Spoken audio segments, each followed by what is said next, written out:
Stage 2 of the Santos Tour Down Under set to roll away from Mount Barker and the Hahn Super Dry event as they were heading 116.5 kilometres to Rostrevor, both new towns on the Santos Tour route. A slightly different route as well for the riders, because everybody talking about the finale, the sting in the tail, Corkscrew Hill at just 7 kilometres to go. Rolling away from Mount Barker, there was no points for guessing which team would attack first. It would be the Uni SA squad. 4 members of that team, just 20 years of age. They were inviting anybody else who would like to join them for the long day ahead. There were takers as well, and soon there were 4 riders forming at the front. Will Clark, an Australian on the Argos Shimano team. Calvin Watson from Uni SA, the first to attack. Guillaume Bonifond of AG2R in France, and Chris Juel Jensen of the Saxo Bank on the front there from Denmark. The two with the most to gain will be Bonifond and Calvin Watson, overnight just 10 seconds behind, and there were 3 seconds on offer at the first sprint after 32 kilometres in a chunga. Will Clark stealing the 3 seconds ahead of Watson and Bonifond. But these 4 riders were never given very much freedom. They never really had more than 2 minutes and 15 seconds. Such was the importance of today's stage. When the riders went through the town of Harnforth, they got a great reception, as always. Huge crowd here in this German enclave, and the peloton were closing in. They were now at 1 minute and 56 seconds behind. It seems they were getting ready to chase them all down. But 72 kilometres into the stage, arriving at Oakbank, and Will Clark was about to get his second 3 seconds. Bonifond might have thought he had it, but Clark was that little bit quicker. But then as they started to consolidate and get themselves organised again, they realised this was going to be a massive comeback from the main field, because the main field were trying to set up the men who were going to be the contenders for the overall standings in this year's Santos Tour Down Under. And every team wanted to have their man in a good position at the start of Corkscrew Hill. Lotto Belisol on the front. Remember, the day started with Andre Greipel in the Oakers leader's jersey. But now they were working for a teammate, Tim Wellens, to see if they could get him as the next wearer of the race leader's jersey.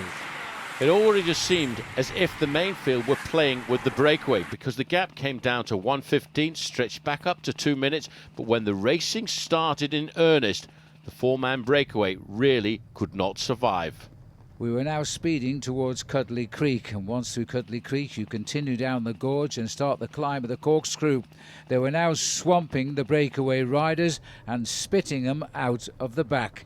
Soon they would be all together, and the only remaining obstacle would be the climb itself. At the front of the main field, it was controlled by Team Sky, but watch what happens here down at the back. As one rider from Argos Shimano was slipping right down through the main field. An accident. And a Uni SA rider was dumped on the roadside, as it looked like it was Calvin Watson who was left there, who had moments ago been in the breakaway. But I think actually it was Adam Phelan, his teammate. The first action came, though, as soon as the incline started to bite, and it was George Bennett, a Kiwi from Radio Shack, but coming up very fast behind him, a Welshman from Team Sky, Geraint Thomas.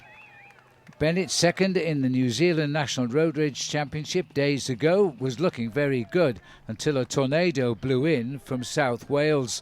And now the Skyman was stamping on those pedals. For a moment, Bennett tried to hang on, but that proved to be an impossible task, as now Geraint Thomas was going under the banner of the Skoda King of the Mountains. He was the next leader in this green-spotted jersey competition. Well, this man here, Geraint Thomas, gave up any chance of riding the Tour de France last year because he wanted to concentrate on the track and the Olympic Games. And on the descent, he was joined by 3 other riders. Bennett had got back, and also Ben Hermans, his teammate, but also Javier Moreno. As they raced towards the finish in Rostrevor, 11 other riders were getting on terms. But waiting in the wings, Geraint Thomas dropped back, jumped them, took them by surprise. No resistance. He won by 1 whole second.